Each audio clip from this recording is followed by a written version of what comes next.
Rather, this committee also issued subpoena ad secundum to 11 resource persons. Out of 11, 8 are present, and the following 3 resource persons did not attend.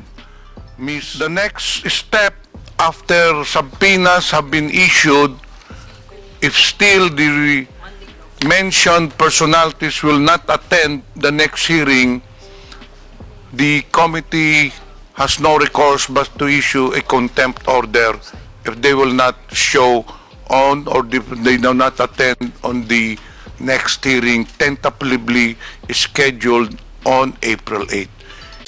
Enzo Recto, kalaban ang katiwalian at kasinungalingan, kakampi sa katotohanan at kabutihan.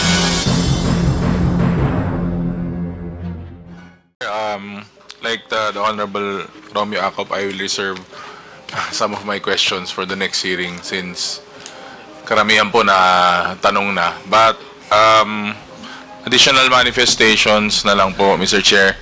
Siguro kanina when we got the names or the account names or aliases of our vloggers, baka pwede rin pong malaman kung meron pa silang mga ibang accounts saka additional na mini-maintain na accounts. Then I would like to manifest also, Mr. Chair, na we invite the other victims of fake news like our friends from the media, our friends from the showbiz industry, and other members from government as well, Mr. Chair. Thank you.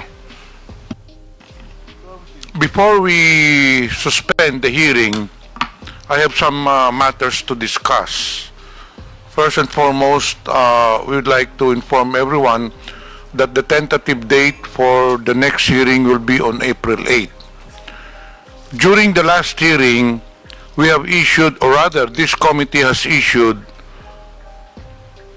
show cause orders to 34 resource persons, mostly social media personalities.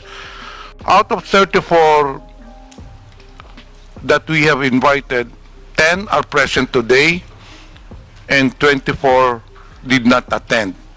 These are the following: Mr. Alex Destor, Alan Troy Rolando Sasot, Alvin Montero, Claire Eden Contreras, Claro Ganak, Cyrus Preglo, Darwin Salceda, Edwin Hamora, Elmer Hugalbot, Ernesto Abinis Jr., Attorney Glenn Chong, Jeffrey Almendra Celis, Jeffrey Cruz, Joe Smith Medina, Jonathan Morales, Julius Milanosi Maui, Kester Ramon Balibalos Tan, Lord Byron Cristobal, Lorraine Marie Badoy, Maria Florenda Espinilla, Maricar Serrano, Susan Batalla, Mary Catherine Binag, and Miss Vivian Zapata Rodriguez.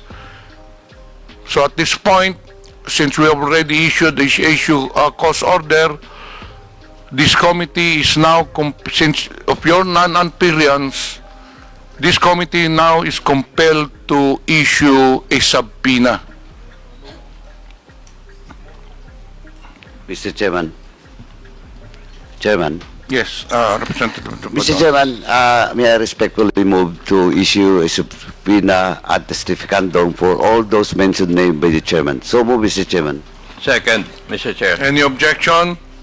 Therefore, the chair hereby, the motion is approved, and the chair hereby directs the committee secretary to issue the subpoena to the mentioned resource persons. We also issued, rather this committee also issued subpoena ad secundum to 11 resource persons. Out of 11, 8 are present, and the following 3 resource persons did not attend: Miss Lauren Marie Badoy, Mr. Jeffrey Almendra Celis, Mr. Alan Troy Rogando Sasot. So may we inform those mentioned that have been issued subpoena, that the subpoena is still in effect. Mr. Chair, may I? The next step after subpoenas have been issued, if still the mentioned personalities will not attend the next hearing, the committee has no recourse but to issue a contempt order if they will not show on or if they do not attend on the next hearing tentatively scheduled on April 8. Yes, Attorney Cruz.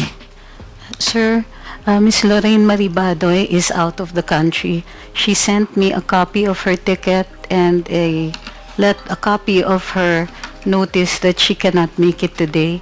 However, I don't think it has been received by the Secretariat. May I be allowed to forward it to the Yes, Secretariat? please submit the ticket or whatever document, but still, Yes. the subpoena is still in effect. We will inform her, sir. So therefore, I appeal to those personalities concerned to appear during the next hearing para po hindi na po natin may issue ang contempt order. If those, again, I reiterate, those personalities that have already received subpoenas, if they will not appear on the next hearing, this committee will be compelled to issue a contempt order. One Mr. Chairman. last, sir. Yes, Ms. Tony Cruz. Saswagando Sasot is in China, and she attempted to join today, as discussed earlier, via Zoom. She cannot return to the country. Chairman. Whether she is in the country or not, all orders coming from this committee will still be in effect. Chairman. Representative Paduano. Chairman, let it be clear to the resource persons, especially those not present today, with regards to the explanation relayed to you by Ms. Badoy. Ang malaga po dito, attorney, is the written explanation.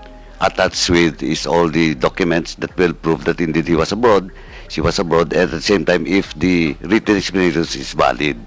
No, yun po. So, as of now, we will accept all those documents that you will submit to the Secretariat, but still, Ms. Badoy and Ms. Asot, ba? O Mr. Asot? Sasot should make a written explanation and submit it to the committee before the next hearing po. Thank you, sir. And lastly, Mr. Chairman, just to remind everyone, no, resource persons, and that includes all those resource persons that are not present in today's hearing, and maybe they're monitoring this hearing.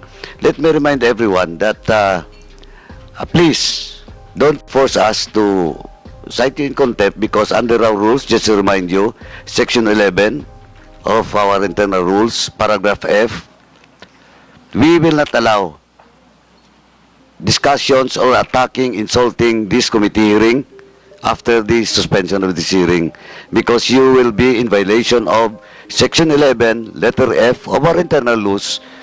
We will be forced to cite you in contempt for in violation of letter F, undue interference in this hearing po. Just be reminded po. Kasi we have already done that in my committee. One of the black timer in Cagayan, Bombo Radio Cagayan, was cited in contempt because after the hearing, he attacks the result of and insulted the committee and the result of the hearing. Please be reminded po. Thank you. If there will be any changes in the tentative schedule on April 8, we will issue notices to all concerned. Any motion? Mr. Chair, may I move that we suspend the hearing of the issue? So move, Mr. Chair. In behalf of the Tri-Committee, we'd like to thank everyone for your presence and your time. Maraming salamat po sa inyong lahat. This hearing is now suspended. Bunyog, bunyog, halikan na kasama ka. Bunyog, kapag buklod ay may pag-asa. Luzon, Visayas, Mindanao, isa ang pananaw. Sa bagong Pilipinas ang bunyog isisigaw. Bunyog.